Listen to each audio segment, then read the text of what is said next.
जब नतीजे निकलकर सामने आएंगे इन दोनों लोगों की भी परीक्षा होगी कि बिहार में किसका जलवा सबसे ज्यादा कायम रहा। अखिलेश यादव की आप रैलियों को अगर आप देखेंगे तो वहां पे उन्होंने जो लोकल के मुद्दे थे उन्होंने लोकल मुद्दों को उठाया। अखिलेश यादव का जलवा देखने को मिलता है तो कहीं न कहीं उसका असर 2027 के विधानसभा चुनाव में भी देखने को मिलेगा। मुश्किल से 400 दिन बचे होंगे जब यूपी में चुनाव होने हैं और उसके पहले ये सेमीफाइनल के तौर पे देखा जा सकता है और इसका बहुत बड़ा प्रभाव भी यूपी में पड़ने वाला है। एनडीए अलायंस के लिए झटका साबित हो सकता है। नमस्कार, आप देख रहे हैं खबर चौक और मैं हूं अमन सिंह वत्स आपके साथ। बिहार में आज अंतिम चरण के मतदान हो रहे हैं। ऐसे में बिहार चुनाव में योगी और अखिलेश फैक्टर को भी लेकर काफी चर्चा हो रही है। कहा यह जा रहा है कि जो परिणाम आएगा उसे यूपी में होने वाले 2027 के विधानसभा चुनाव के सेमीफाइनल के तौर पर भी माना जाएगा। आज इसी पर बातचीत करेंगे अपने पत्रकार साथी से कि उनकी क्या राय है। जिस तरीके से बिहार में चुनाव हुआ,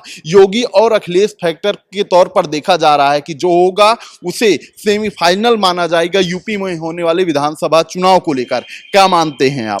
निश्चित रूप से जिस तरीके से बिहार में चुनाव हुआ और उस चुनाव में न सिर्फ उत्तर प्रदेश के सीएम योगी आदित्यनाथ ने धुआंधार प्रचार प्रसार किया, जितनी रैलियां सी थी उनके लिए कि इतनी रैलियां करनी है उससे कहीं ज्यादा उन्होंने रैलियां की। और ठीक उसी तरीके से अखिलेश यादव ने भी खूब प्रचार किया। वहां पे एक तरीके से उन्होंने जिस तरीके प्रचार किया वो ऐसा किया कि जिससे उनकी पार्टी ही चुनाव में लड़ रही हो।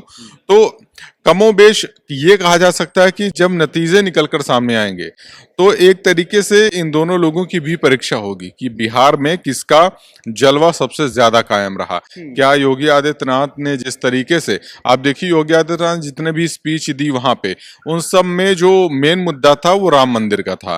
राम मंदिर का था, सीता जी की उन्होंने बात की, अयोध्या की बातचीत की।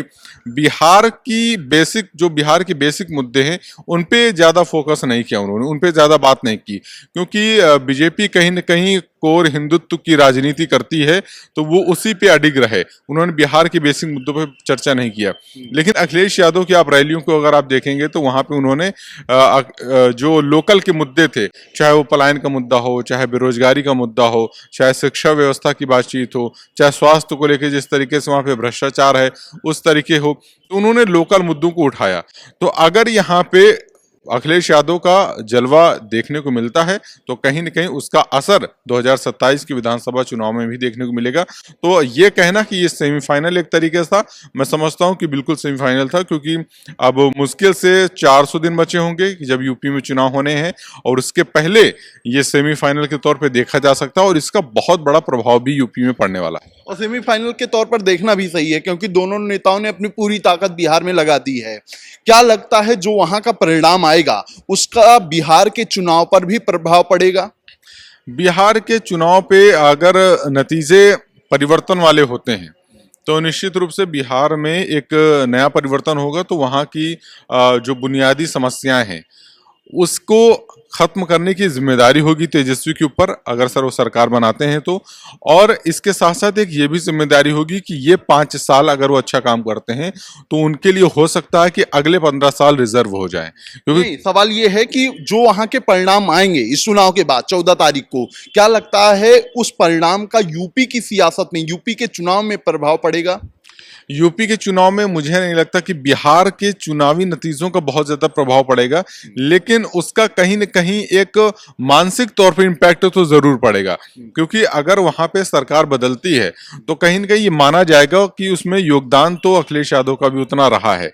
यानी कि जो यादव कोर वोट बैंक है उसने एकमुश्त होकर वहां पे मतदान किया है। तो अगर नतीजे वहां पे उस पक्ष में आते हैं तो उत्तर प्रदेश में भी उसका मानसिक तौर पे, और जो ऐसे वोटर्स हैं जिनको ये तय नहीं है कि हमको वोट कहाँ करना है, उन वोटर्स पे उसका सीधा प्रभाव पड़ेगा।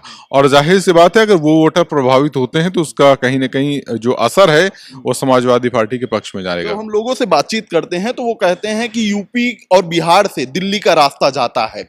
अगर बिहार का परिणाम इंडिया अलायंस के निगेटिव आता है तो उसका दिल्ली के सियासत में भी देखने को मिलेगा प्रभाव।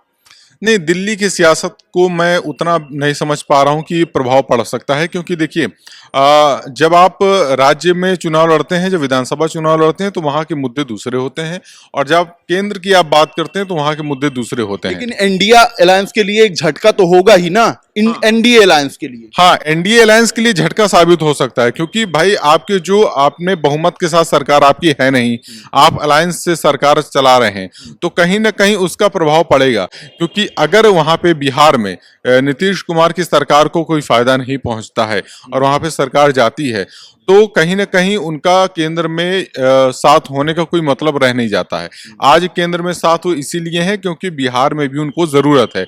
जब बिहार में अगर वो विपक्ष पे बैठ जाएंगे तो केंद्र में वो साथ देके क्या करेंगे। तो कहीं ना कहीं नीतीश कुमार के ऊपर बहुत ज्यादा विश्वसनीयता वैसे भी नहीं है, तो अलायंस पे इसका असर पड़ सकता है, और मुझे लगता है कि फिर ऐसे में एनडीए सरकार थोड़ा खतरे में भी आ सकती है। माना जाए कि एनडीए के लिए बिहार में चुनाव आना एक बड़ा झटका होगा। निश्चित रूप से बड़ा झटका होगा। और देखिए, जब एक अलायंस से अगर कोई एक दल टूटता है तो उसका असर दूसरे दल पर भी जाता है, क्योंकि दूसरा दल भी ये मान लेता है कि पार्टी कमजोर हो रही है और मेरा साथ में रहने का कोई औचित्य है नहीं। तो ये भी हो सकता है, कोई बड़ी बात नहीं अगर ये कहा जाए कि एनडीए सरकार में रहने के लिए जद्दोजहद करने लगे केंद्र में, और वो टूट पड़े या सत्ता वहां से बेदखल हो जाए, बीजेपी की सत्ता से बेदखल हो जाए केंद्र में, ये कहा जाए तो भी कोई बड़ी बात नहीं है, क्योंकि इसका बहुत बड़ा इंपैक्ट केंद्र सरकार पे पहुंचने वाला है। और बाकी तो 14 तारीख को जब नतीजे आएंगे तो सारी बातें खुल के सामने आ जाएंगी। अभी संभावनाएं हैं, उन संभावनाओं पर हम चर्चा कर रहे हैं। ठीक है, तो हमारे पत्रकार साथी की राय है, उनका साफ तौर पर कहना है कि जब तक परिणाम नहीं आ जाते हैं तब तक संभावनाओं पर ही चर्चा होगी, परिणाम क्या आते हैं ये तो देखने वाली बात है। फिलहाल आज की बातचीत में सिर्फ इतना ही। ऐसी खबरों को आपके बीच में लेकर आते रहेंगे, तब तक देखते रहिए खबर चौक। कैमरा पर्सन अभिजीत के साथ Aman Singh Vats, Lucknow. New public inter college Lucknow, admission open. For more information call 0522 282232 और 7755 089585।